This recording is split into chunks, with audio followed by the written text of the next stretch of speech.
John MacArthur, hablando acerca de la idolatría, dijo lo siguiente: la idolatría incluye mucho más que inclinarse ante una imagen física o ofrecerle incienso. Idolatría, dice MacArthur, es tener un Dios falso. Cualquier objeto, idea, filosofía, hábito, ocupación, deporte o aquello que recibe de forma principal nuestro interés y lealtad, o que disminuye en algún grado nuestra confianza y lealtad para con el Señor. Carlos dice que un ídolo puede ser cualquier cosa, cualquier persona creada. Es aquello que más amamos y más que a Dios. Es en aquello que más confiamos. Es en aquello que depositamos nuestra esperanza más que en Dios. Nosotros, hermanos, fuimos creados a imagen y semejanza de Dios. Fuimos creados por Dios, para Dios. Y lo natural de nosotros debiera ser adorarlo, amarlo, servirlo, glorificarlo, vivir para Él. Pero por causa del pecado, el hombre decidió hacer a un lado a Dios y adorar a dioses falsos, comenzando por sí mismo. El mundo en el que vivimos está centrado en el hombre. Hay un exceso de idolatría dentro de nuestra sociedad. Y muchas de las filosofías que van saliendo, que van apareciendo, empeoran la situación y la condición del hombre. La idolatría tiene muchas formas como se presentan en nuestras vidas. Por ejemplo, cuando no confiamos en su palabra y no vivimos conforme a sus mandamientos, entonces estamos caminando y viviendo en idolatría. Cuando nuestra adoración a Dios es de una manera errónea, es idolatría. Cuando en nuestro corazón damos lealtad a cualquier cosa creada que no sea Dios, es idolatría. El Señor Jesucristo lo dijo en Mateo 6:21, porque donde está vuestro tesoro, allí también está vuestro corazón. La codicia, la lujuria, el deseo desordenado es idolatría. La persona que está centrada en las cosas terrenales es un idólatra amando las cosas terrenales, porque ahí está su tesoro, como dice el Señor Jesucristo.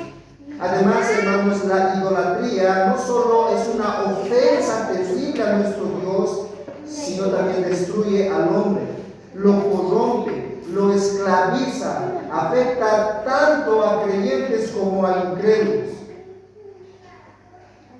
El incrédulo, hermanos, se aleja cada vez más de Dios por su idolatría. El creyente se aleja de la comunión con su Padre por su idolatría. Y lo terrible de esto es que esos ídolos no pueden hacer nada por ellos. No puede perdonar sus pecados, no puede salvarlos, no puede traer paz en ellos, no resuelve ningún problema todos esos ídolos que los hombres se hacen. Y por eso el apóstol Pablo dice: huid de la idolatría. Pablo, de manera especial en estos versículos, nos va a hablar acerca de escapar de este pecado de la idolatría.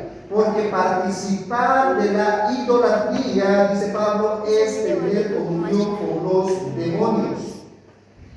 Y además es un insulto al único Dios vivo y verdadero. Y por eso el título que le hemos puesto a esta enseñanza es: huye de la idolatría. Huye de la idolatría. ¿Y por qué debemos huir de la idolatría? Es lo que nos va a responder nuestro texto. Del versículo 14 y 15 nos va a decir que debemos huir de la idolatría porque es un mandato de Dios. Es un mandato amoroso de parte de nuestro Dios. En el versículo 16 al versículo 20 nos va a decir que debemos huir de la idolatría porque la idolatría es tener comunión con los demonios. Eso es lo terrible, hermanos, de la idolatría. Y en el versículo 21 al 22 nos va a decir que debemos huir de la idolatría porque esto provoca celo al Señor. Así que vayamos a nuestro primer punto. ¿Por qué debo escapar de ese pecado de la idolatría? Porque es un mandato de Dios. Miren el versículo 14. Dice, por tanto, amados míos, huid de la idolatría. Pablo concluye esta porción de las Escrituras después de habernos advertido todos los peligros en caer en el pecado y nos muestra cómo la nación de Israel, teniendo todos los privilegios de parte de Dios, fueron salvos, fueron provistos, fueron protegidos, y de muchos de ellos, dice Dios, no se agradó. Muchos de ellos murieron en el desierto. Ellos tuvieron un exceso de confianza, ya que Dios está con nosotros, ya que Dios nos está proveyendo, entonces no pasa nada, dijeron la nación de Israel. Pero ellos murieron. Dios derramó su juicio contra ellos. Después de advertirnos ahora a la iglesia de que tengamos cuidado, de que nosotros no digamos que yo puedo vencer nomás este pecado y nos expongamos a esos peligros. El que mire que está, el que cree que está firme, mire que no caiga, dice el apóstol Pablo. Dice, tengan cuidado. Tengan cuidado. Y ahora Pablo quiere no solamente decirnos que tengan cuidado, sino que debes escapar de ciertos pecados. Hay pecados, hermanos, con los cuales podemos lidiar. Hay pecados con los cuales podemos esforzarnos, luchar, pedirle al Señor. Pero hay pecados de los cuales tenemos que escapar. ¿Por qué? En el versículo 13, o en el versículo 13 nos ha dicho que nosotros somos débiles. En el versículo 12 nos ha dicho que somos débiles. Y porque somos débiles frente a ciertos pecados y Dios nos conoce, entonces nos dice que debemos huir. En el versículo 13, el apóstol Pablo nos dice que este Dios es fiel y Él da la salida en medio de la tentación y la prueba. Y una de las salidas más rápidas que Dios nos da es huir de la idolatría. Esa es la salida que Dios nos da frente a este pecado de la idolatría. Debes tú escapar. Y nuevamente esa palabra huir es un imperativo en el original. Es decir, es un mandato serio. Pablo está poniendo todo su énfasis en esa palabra después de advertirnos del peligro de caer en el pecado. Huir. Esto es algo urgente. Es como si tú estuvieras, hermano, en medio de la batalla y rodeado por el enemigo y ves ahí una salida. Lo que vas a hacer en tu sano juicio es huir, escapar. Porque si te quedas ahí vas a morir. Esa es la urgencia, hermanos, de esa palabra. Cuando tú estás frente al enemigo en una batalla, no te quedas en el centro y esperando que pase un milagro. No, huyes, escapas. Pablo da este mandamiento, huir de la idolatría. Y esto, hermanos, no es una opción que tú puedes tomarlo o no puedes tomarlo. Esto es un mandato de parte de Dios. Además, este verbo huir se encuentra en el tiempo presente y voz activa. ¿Qué significa eso? Eso significa que el creyente frente a la idolatría debe escapar constantemente. Juan Calvino dijo que nuestro corazón es una fábrica de ídolos. Y ahí la importancia de este mandamiento: escapa constantemente de esos ídolos que se están fabricando en tu corazón. Así que el creyente debe huir constantemente de la idolatría de manera activa. La idolatría, como dijimos, hermanos, anteriormente, era algo normal dentro del contexto de la ciudad de Corinto. Las personas en esa ciudad constantemente sacrificaban carne a los ídolos. Y había muchos creyentes en esa ciudad que habían venido a la fe, pero antes de llegar a la fe, ellos también eran partícipes de las fiestas. Por otro lado, había otros cristianos que todavía estaban luchando con esas fiestas que se celebraban en Corintio. Y estos hermanos no podían decirle no. Cuando su amigo, su pariente, sus vecinos le decían, pues vamos nuevamente a celebrar a este ídolo, vamos a comer de esta carne.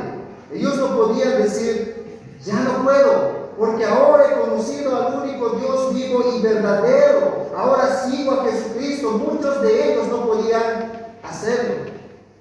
Y porque no podían hacerlo, Pablo nos ha descrito en el capítulo 8 que muchos de ellos estaban cayendo en idolatría.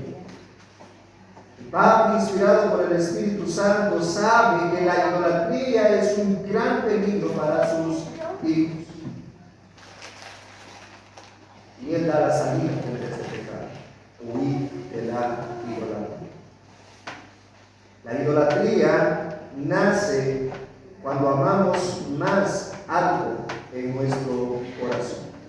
Cuando amamos más cualquier cosa creada antes que al Creador.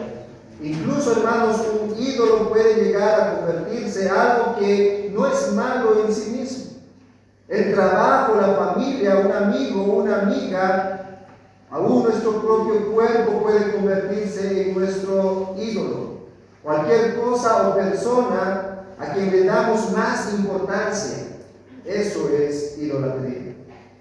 Es más, hermano, cada vez que pecamos contra Dios, cualquiera que sea el pecado, es idolatría.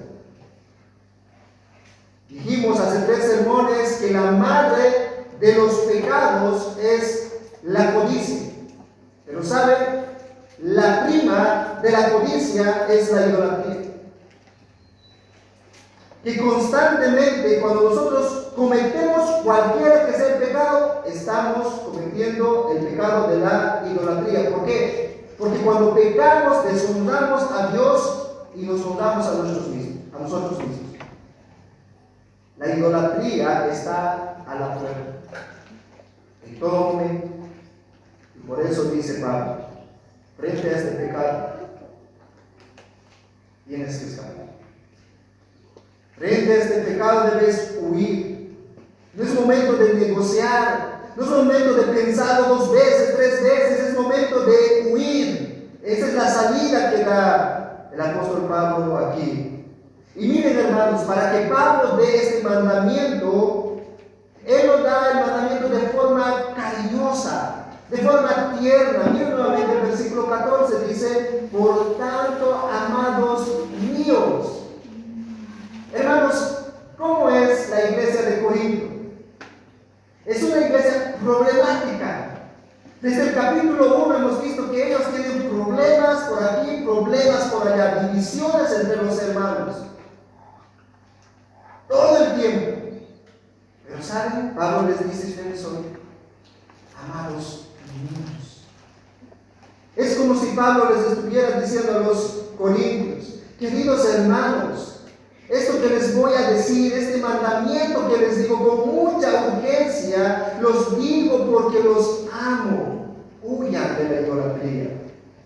Hermanos, cualquier mandamiento de Dios que encontramos en su palabra es porque Él nos ama. Porque sabe este Dios que meternos en esos pecados nos va a hacer daño. Sabe Dios que las consecuencias en caer en esos pecados van a ser terribles para nuestra vida. Y cualquier mandamiento que encontramos siempre viene de un Dios que nos ama. Que nos ama. Así que, hermano, escucha lo que Dios está diciendo en este texto. Huye de la idolatría. Muchas veces los incrédulos piensan que nosotros los cristianos estamos obligados a cumplir los mandamientos. Es como si no caminamos conforme a la voluntad, estamos a regañadientes obedeciéndole a Él, y no es así. Nuestro Dios nos creó y Él sabe cómo funcionamos, y cuando nos manda mandamientos en su palabra es porque Él quiere nuestro bien. Es un Padre amoroso que nos quiere cuidar. Por eso Pablo dice, amados hermanos. huir de la idolatría. Además, debemos recordar que este mandamiento de huir de la idolatría se encuentra dentro del contexto de la libertad cristiana. Pablo está poniendo límites, hermanos, a nuestra libertad cristiana. Porque si no hay límites en nuestra libertad cristiana, uno puede estar pecando contra Dios sin darse cuenta. Como los corintios. Ellos creían, si iban a esas fiestas, a esas ceremonias, a comer la carne sacrificada a los ídolos, no iba a pasar nada. Ellos pensaban, por ser maduros, supuestamente, por ser fuertes espiritualmente, porque ya conocen mucho de la doctrina, ellos creían que no pasa nada ser partícipe de esas fiestas. Pero aquí dice Pablo, pasa todo. Ustedes cometen el pecado de idolatría. Y cometer el pecado de idolatría es quebrantar el primer y segundo mandamiento. Participar de la adoración a esos ídolos es quebrantar el primero y segundo mandamiento. Y ahora Pablo, hermanos, les da el mandamiento para que escapen de la idolatría.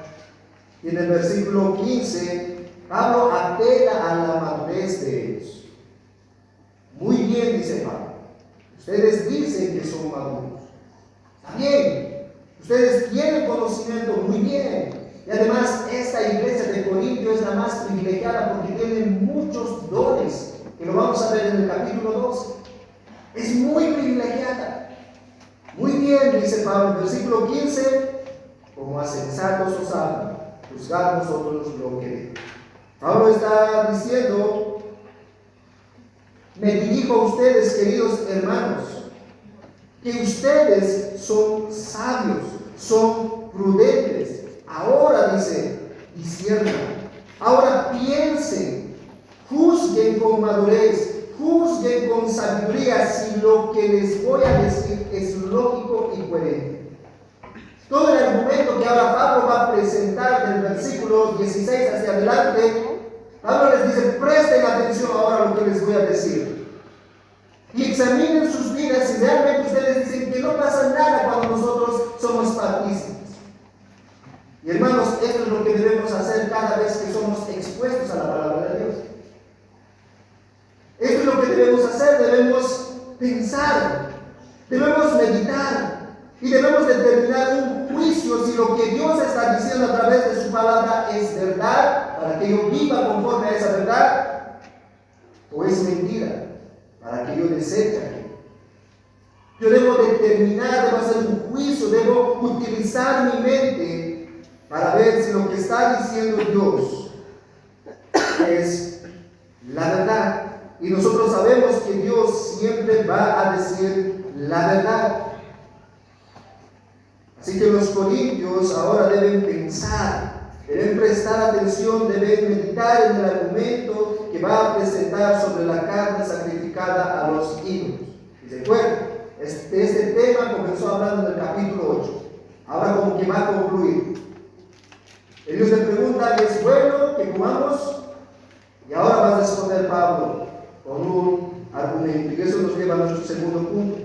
¿Por qué debo huir de la idolatría? Porque la idolatría es estar en comunión con los demonios. El apóstol Pablo hace una comparación ahora de la celebración de la Cena del Señor con la celebración de esas fiestas que sacrifican carne a los ídolos. Y hermanos, aquí está lo terrible del pecado que están cometiendo los corintios. Esto debe asombrarnos a nosotros. Debe dejarnos boca abierta de cómo, hermanos, de celebrar esas fiestas a supuestos ídolos, en realidad es estar en comunión con los demonios. Pablo describe en el versículo 16 la cena del Señor. Y va a ilustrar lo que implica la cena del Señor entre los creyentes. Y claro, nosotros sabemos que nuestro Señor Jesucristo instituyó este sacramento. Miren el versículo 16. La copa de bendición que bendecimos no es la comunión de la sangre de Cristo. El pan que partimos no es la comunión del cuerpo de Cristo. Pablo dice, quiero que piensen seriamente en este asunto. ¿Qué implica participar de la cena del Señor? Si comprenden ustedes qué implica participar de la cena del Señor, entonces yo entiendo que no debo participar de la idolatría.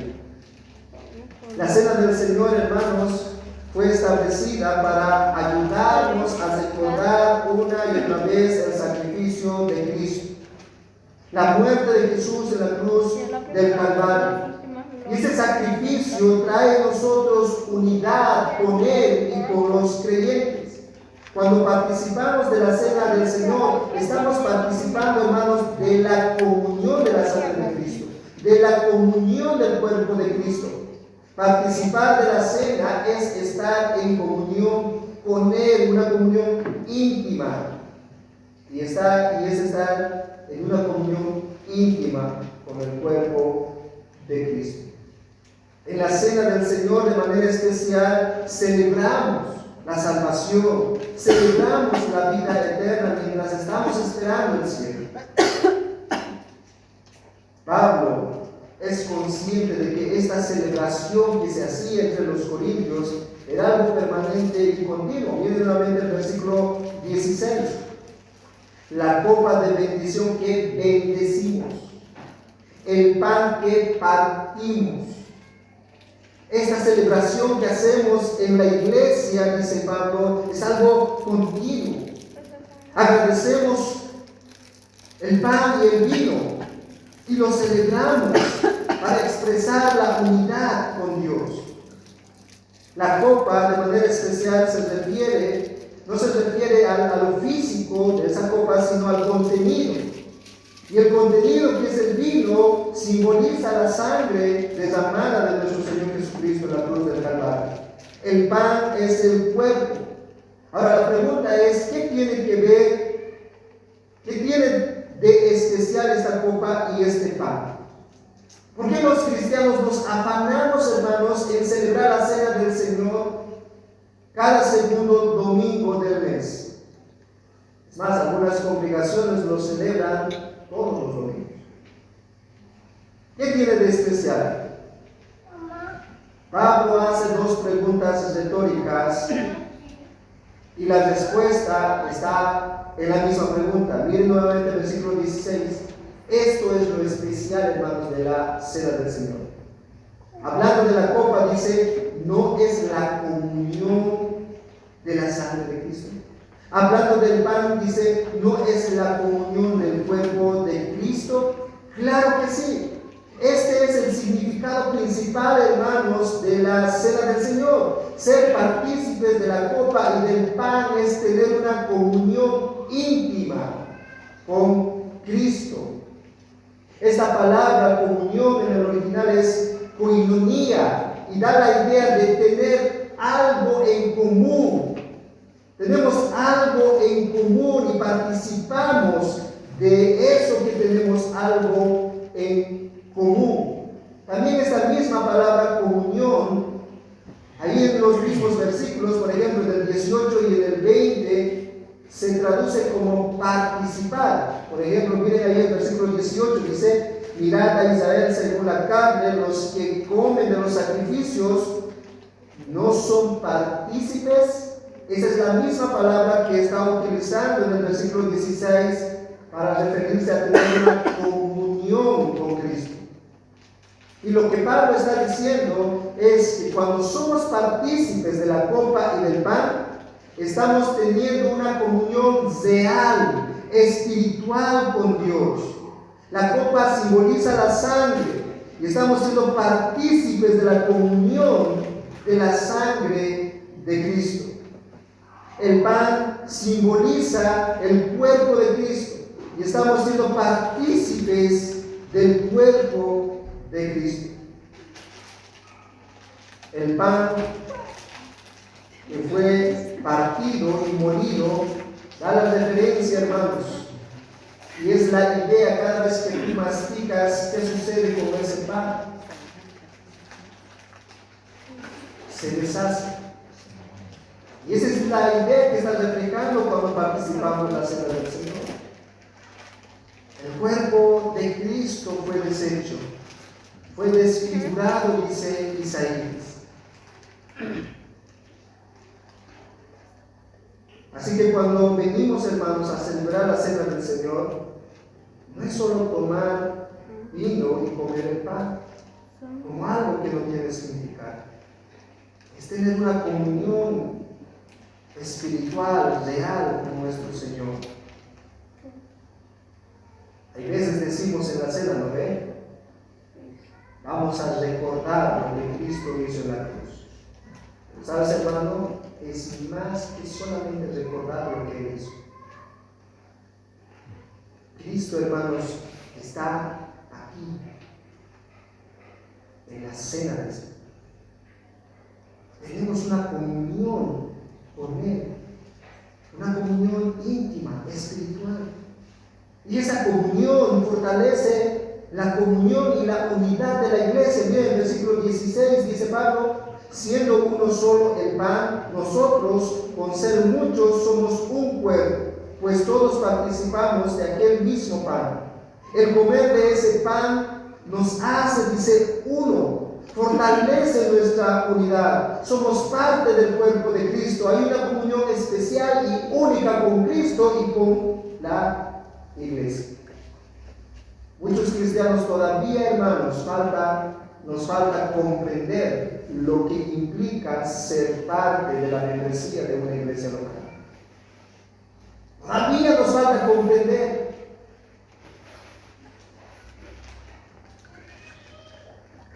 Cuando participamos de la cena, hermanos,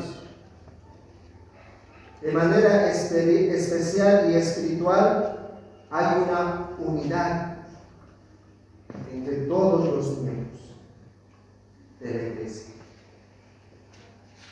La iglesia, de manera especial en la cena del Señor, se hace parte de un cuerpo. Eso no lo podemos ver, pero saben, espiritualmente eso es lo que sucede. Eso es lo que sucede, esa es la realidad, lo especial que tiene la cena del Señor. Estamos con Él aquí. Y nuevamente el apóstol Pablo, para que razonen en su mente y puedan ver lo lógico de los argumentos que Pablo está dando, dice en el versículo 18, miren nuevamente a Israel. Miren nuevamente a Israel.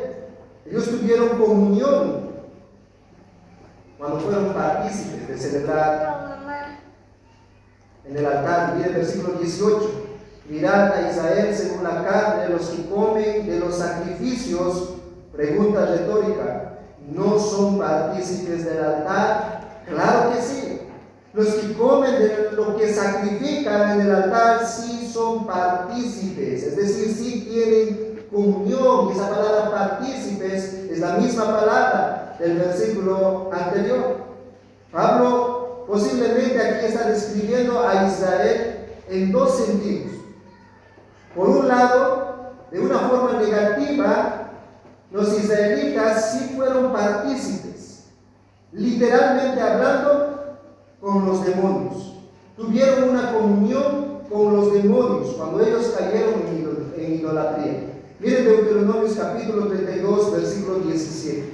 Moisés está escribiendo aquí, después de todos los sucesos que pasó, está describiendo de Israel y dice, Deuteronomios 32, 17 dice: sacrificaron a los demonios y no a dioses que no habían conocido. Ustedes recuerdan cuando la nación de Israel salió, Moisés fue al monte Sinaí a recibir los mandamientos. Ellos, por su impaciencia, hicieron un becerro de oro y adoraron. ¿Qué es lo que pasó ahí? Ellos dicen que comieron, bebieron y bailaron. Así es como nos describe el versículos anteriores. Y Moisés dice que ese ritual que ellos hicieron, después de celebrar a ese becerro, ellos estaban sacrificando, estaban adorando a los demonios. Por otro lado, de forma positiva, Pablo puede estar refiriéndose cuando los israelitas del Antiguo Testamento pues sacrificaban constantemente un cordero a Dios. Y ese cordero que se sacrificaba a Dios, una parte era para la remisión de sus pecados, para lavar sus pecados. Otra parte de esta carne era para los sacerdotes, ellos se lo comían. Y otra parte era para el que lo ofrecía. Así que en esa celebración, cuando sacrificaban este cordero a Dios, todos estaban en comunión, todos estaban involucrados en la ofrenda, todos estaban involucrados con Dios y todos estaban involucrados los unos a los otros.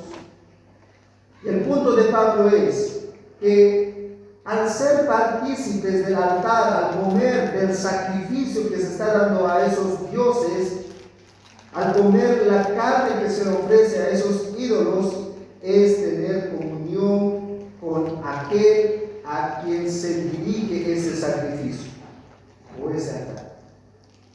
No específicamente esa estatua o ese ídolo, sino a los demonios. Ahora recuerden nuevamente, ¿qué es lo que está ocurriendo con los corintios? Ellos están comiendo la carne sacrificada a los ídolos. Ellos están siendo partícipes en ciertas ceremonias y están diciendo no pasa nada. Aquí estamos bien. Pablo, nosotros somos maduros. ¿Y recuerdan lo que dijo anterior? No existen los ídolos, solo un Dios. Tenemos un conocimiento doctrinal y no pasa nada. Pablo dice aquí que pasan muchas cosas. Están cometiendo idolatría. Porque al participar del sacrificio, al comer esa carne que ha sido sacrificada a los ídolos, están teniendo comunión con los demonios. No con el ídolo, no con esa estatua. ¿Por qué? Porque miren el versículo 19, Pablo nuevamente va a decir: ¿qué digo pues? ¿Que el ídolo es algo? ¿O que sea algo lo que se sacrifica a los ídolos? No, hermanos, ese ídolo no es nada. Los ídolos no existen, no son reales, no tienen poder en sí mismo. Pero estos ídolos representan a los demonios. Miren el versículo 20. Antes digo que lo que los gentiles sacrifican, a los demonios los sacrifican y no a Dios. Los ídolos, hermanos, no existen, pero sí existen los demonios. Los demonios sí son reales, hermanos. Los demonios tienen una fuerza espiritual y actúan de manera sobrenatural. Los que sacrifican a estos ídolos, en realidad, dice Pablo, lo están sacrificando a los demonios. Y quiero citar nuevamente a John MacArthur con respecto a este pasaje. Dice: cuando los adoradores o los idólatras, cuando los adoradores creen que el ídolo representa un Dios real, Satanás envía a uno de sus demonios emisarios para que represente la parte de aquel Dios imaginario. Dice MacArthur: nunca hay un Dios detrás de un ídolo, pero siempre hay una fuerza espiritual, y esa fuerza es maligna, siempre demoníaca. Los demonios, hermanos, son poderosos e inducen a la gente a adorar a esos ídolos. Estos demonios empujan a las personas para que puedan adorar a esos ídolos. Satanás, en Efesios capítulo 2, versículo 1 y 2, dice el apóstol Pablo: Satanás es el príncipe de este mundo. Y en el capítulo 6 de Efesios va a decir que hay muchas huestes espirituales de maldad. Así que Satanás y todos sus emisarios, todos esos demonios, hacen cosas sobrenaturales y son reales. Cumplen predicciones para mantener engañados a las personas, para mantener leales a esos idólatras. Piensen por un momento, hermanos. Aquellos que van a adorar a la Virgen de Urcupiña, que ya se va a acercar a esas fiestas.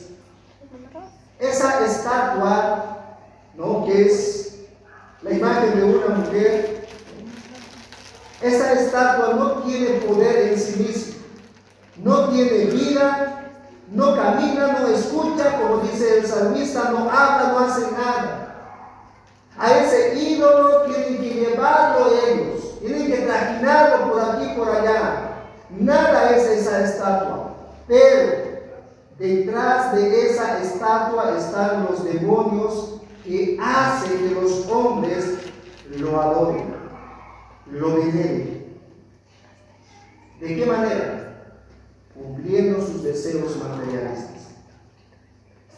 Muchos de estos idólatras, y posiblemente se va a juntar mucha gente en Urcupiña, muchos de ellos, hermanos, van a pedirle cosas a esa estatua. ¿Sabes? Si tú preguntas a esa gente que es devota a esa Virgen de la Urcupiña, les va a decir: esta Virgen ha cumplido mis deseos. He pedido casa y tengo casa. He pedido auto y tengo auto. Y eso no es casualidad. Los demonios tienen poderes para hacer cosas y para mantener a los hombres leales a esos ídolos. Los gentiles, al adorar a los ídolos, en realidad están adorando a los demonios. Y Pablo dice: no hagas. Dios es el único vivo y verdadero, el creador de los cielos y la tierra, y los hombres están adorando estatuas. Y por eso Pablo dice en el versículo 20: yo no quiero que vosotros os hagáis partícipes con los demonios. Pablo les dice a los corintios: ustedes dicen, no pasa nada si vamos a esa fiesta, si comemos de esa carne que está sacrificada a los ídolos, no pasa nada. Pero Pablo dice: pasan muchas cosas. Están teniendo comunión con los demonios. Esa estatua no es nada, pero detrás de esa estatua están los demonios que los va a capturar. Muchos cristianos, hermanos, todavía acuden a los curanderos. ¿Saben? Yo he tenido esa experiencia en una ocasión antes de que sea cristiano. Todos los familiares se reunieron en un cuarto, taparon todas las ventanas y llamaron, ¿no? El curandero llamó no sé, a ese Dios, yo creo, a ese demonio. Y saben, literalmente se escuchaba una voz como de demonio. ¿Cómo de demonio? Los demonios, dice Pablo, son reales. Y sabes, cada vez que cometemos idolatría, cada vez que estamos adorando a esos ídolos, estamos teniendo comunión con ellos. Estamos adorando a los demonios. Y por eso dice Pablo: huir de la idolatría. Así que no solamente debemos huir de la idolatría porque Dios lo manda, sino también porque es tener comunión con el mismo Satanás, el diablo. En tercer lugar, debemos huir de la idolatría porque esto provoca celo al Señor. Dice el versículo 21: no podéis beber la copa del Señor y la copa de los demonios. No podéis participar en la mesa del Señor y de la mesa de los demonios. No me estás relacionando. Esta es la conclusión, dice Pablo, lógica. Piensen, mediten.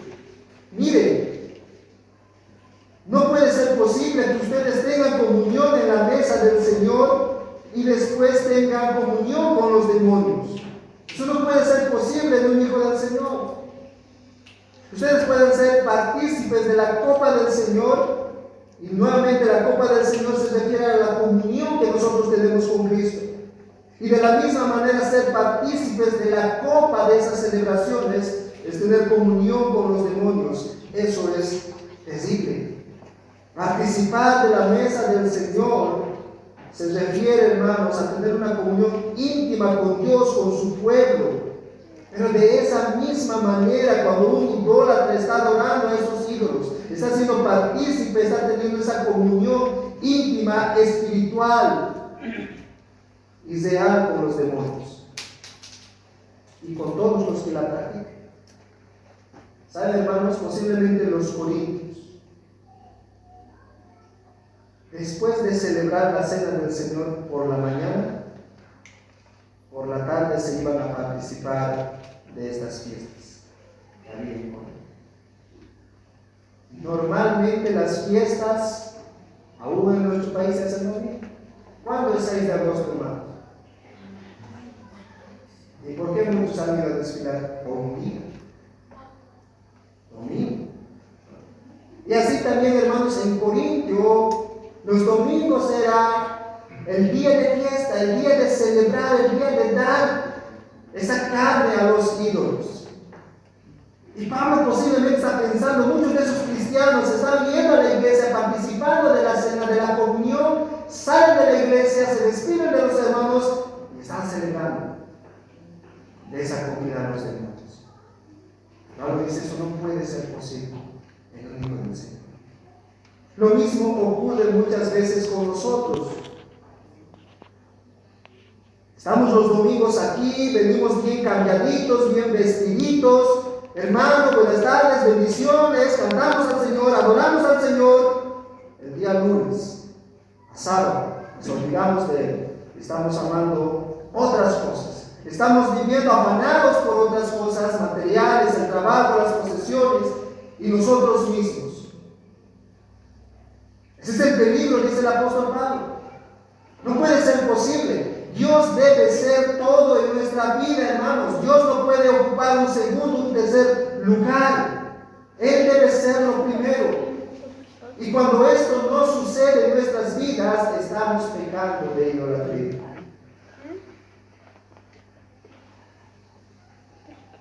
Cristo es exclusivo. Él mismo lo dijo. Yo soy el camino, la verdad y la vida, el único camino, la única verdad, la única vida. Jesús es exclusivo. Dios es exclusivo. Jesús mismo dijo en Mateo capítulo 6, 24, ninguno puede servir a dos señores, porque aborrecerá a uno y amará al otro, o estimará al uno y menospreciará al otro. No podéis servir a Dios y a las riquezas. Y nuevamente, las riquezas no son el problema en sí mismo. Pero detrás de las riquezas, Pablo nos aclara ahora que hay demonios que capturan a las personas para que estén idolatrando las riquezas. No hay lugar, hermanos, para adorar a los dioses, a los ídolos. Dios debe ser único. Cristo debe ser el único en nuestras vidas. Y Él demanda nuestra adoración completa y plena. Él demanda todo de nosotros. Porque Él lo dio todo de sí a nosotros. Esto es lo que los corintios debían entender. Pero también esto es lo que nosotros deberíamos entender. No debemos participar de la comunión con Dios y luego estar participando de la comunión con los demás. No debemos estar solamente leales a Dios los días domingos y de lunes a sábado ser leales a nosotros mismos y no a Dios. Porque si esto no sucede en nuestras vidas, Pablo dice, vamos a provocar celo al Señor. Versículo 22. O provocaremos a celo al Señor. Vivir en idolatría, hermanos, es provocarle a celo. Normalmente cuando hablamos de celo o celos, nos imaginamos al celo que expresan los hombres, ¿no? Saben, casi siempre el celo que expresa el hombre es egoísta, enfermizo y hace daño. Pero el celo de Dios no es así. El celo de Dios es un atributo de Él. El celo de Dios significa que Él protege su honor, protege su nombre, protege su gloria, pero también Él protege a su pueblo de manera especial. El celo de Dios es producido de manera especial cuando Él ha hecho un pacto con nosotros. El celo es producido en medio de un pacto. Por ejemplo, cuando un hombre y una mujer se casan, cuando ellos se casan hay un pacto de medio. Cuando el esposo ve que su esposa está coqueteando con otros hombres, ese esposo va a sentir celo, porque hay un pacto. Ese pacto es de fidelidad, de lealtad. ¿Te imaginas, hermano, que tu esposa en casa te sirva la comida, te trate bien, besitos por aquí, besitos por allá, ¿no? Pero fuera de casa está con un hombre por aquí, por allá y por allá. ¿Saben, hermanos? Eso es provocar a Señor. Eso hacemos muchas veces con Dios. Estamos aquí adorando a Dios, cantándole a Dios, aunque llegamos tarde, pero le cantamos a Dios. Pero cuando estamos afuera de lunes a sábado, estamos detrás de todos nuestros amados, detrás de todos nuestros hijos. Aquí le rendimos honor y gloria a nuestro Dios, pero atrás estamos detrás de otros ídolos. Hermanos, Dios ha hecho un pacto con su pueblo a través de la sangre de Cristo. Jesucristo dijo, esta copa es el nuevo pacto. Dios ha hecho un pacto con su pueblo, y cuando su pueblo se va detrás de otros ídolos, Él se pone celoso. Le provocamos a celo al Señor. Y provocar a celo al Señor es recibir su disciplina. Y nuevamente Pablo trae esta imagen, provocar a celo al Señor viendo el Antiguo Testamento. Los israelitas una y otra vez provocaron a celo al Señor. Y saben, hubo grandes consecuencias en ellos. Provocar a celo a Dios, hermanos, es decirle a Dios, envíame tu disciplina. Y cuando estamos en medio de la disciplina, nos estamos quejando del Señor. Pero sabe, cuando Dios es provocado a hacerlo y Él derrama su juicio, es porque ama a su pueblo. En el pacto que hemos hecho con Dios, en la sangre de Cristo, hermano, hemos dicho que nosotros vamos a ser leales y fieles a Él. Y Dios ha dicho, yo también voy a ser leal y fiel contigo. Cuando no cumplimos nuestra palabra con Él, le provocamos a celo y Él viene a nuestro rescate con disciplina. Es más, hermanos, no solamente le provocamos a celo, dice el apóstol Pablo, sino hasta le retamos a Dios. Miren el versículo 22. Somos más fuertes que Él. Y Pablo nuevamente les dice a los corintios, ustedes dicen son fuertes. No les pasa nada cuando se exponen a esos peligros del pecado. Participar de esa carne, de esa fiesta, no pasa nada. Pero dice, ustedes están creyendo que son más fuertes que Dios. Esa actitud arrogante y orgullosa está presentando que ellos se creen más fuertes que Dios, que pueden vencer esas tentaciones, que pueden soportar esas pruebas. Pero nadie es más fuerte que Dios. no somos más fuertes que Dios. Ni todos nosotros reunidos somos más fuertes que Dios. Así que, hermano, cada vez que tú estás detrás de un ídolo, le estás retando. Estás haciendo que Él exprese celo. El celo va a venir con disciplina. Así que, dice Pablo, en vez que experimentes eso, huye de la idolatría. El celo de Dios, hermanos, es real. Y de manera especial lo hemos visto en la cruz del Calvario. En Génesis capítulo 3, versículo 15, después de la caída del pecado, Dios dijo que iba a destruir la maldad a través de la simiente de la mujer, que sería nuestro Señor Jesucristo. Y por honor a su nombre, que es el celo de Dios, el celo de Dios expresa el honor a su nombre. Por honor a su nombre, Dios ha cumplido esto que ha prometido hace muchos años atrás. El Señor Jesucristo se encarnó, la segunda persona de la Trinidad. Él vino en forma de hombre, dice el apóstol Pablo en Filipenses, fue a la cruz del Calvario, murió por nuestros pecados, derrotó a la serpiente antigua y sus demonios, nos liberó de toda la condenación del pecado. ¿Saben? Por amor a su nombre, Él hizo todo eso. Pero también por amor a sus hijos.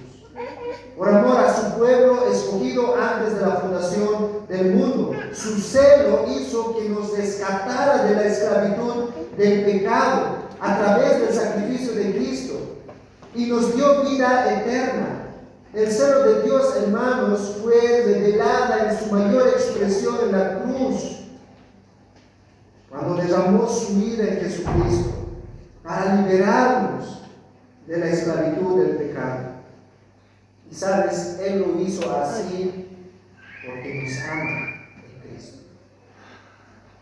Porque Dios sabe que si nosotros seguimos viviendo en la esclavitud de nuestros pecados, van a venir consecuencias terribles. Y una de ellas será la condenación eterna, el infierno. Por eso Dios, por amor a su nombre y por amor a su pueblo escogido, expresó su celo en la cruz del Calvario, dando muerte a nuestro Señor Jesucristo, para que nosotros seamos librados del pecado de la idolatría. Hermano, Dios quiere santificar. Dios quiere que tú estés cuidado y protegido. Por eso Él te pide con mucho amor que huyas de la idolatría. Examina constantemente tus deseos. Examina constantemente aquello que más amas, aquello en el cual estás invirtiendo tu tiempo, tus recursos. Dios quiere lo mejor para ti. Y por eso, no provoques hacer a Dios. Huye de la idolatría. No dejes, hermano, que tu corazón sea capturado por las cosas creadas.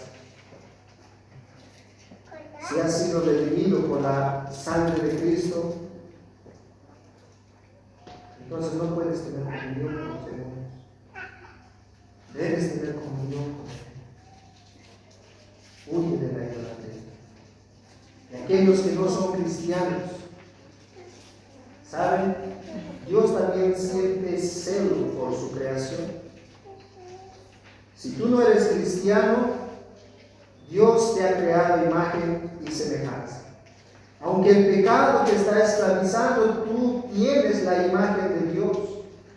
Y sabes, Él siente celo por su nombre. Cuando tú pisoteas su nombre, no obedeciéndole, no caminando conforme a su voluntad. Hermanos, yo les pregunto, ¿por qué hay muchas tragedias en muchos países? ¿Por qué hay terremotos? ¿Por qué hay tsunamis? porque hay diluvios, porque hay sequías y todas las tragedias que aparecen. Hermanos, ¿por qué vemos tragedias aún en esos eventos idolátricos como en carnaval? No hay un año que no pase una tragedia en carnaval, hermanos, ¿sí o no? Dios es celoso por su nombre. Una y otra vez Él está demostrando su celo a través de esos juicios. Y sabes, si tú no estás en Cristo, Él va a derramar su juicio sobre ti. Pero también este Dios celoso por su nombre te llama a ti para que puedas venir en arrepentimiento y fe. Ninguno de nosotros deseamos que tú experimentes la ira de Dios en el juicio final. Ven a Cristo en arrepentimiento y fe. Refúgiate del Salvador. Corre hacia el Salvador. ¿Sabes? El celo de Dios cambiará por ti una protección y amor para sostenerte hasta el final. Ven a Cristo en arrepentimiento. Te vamos a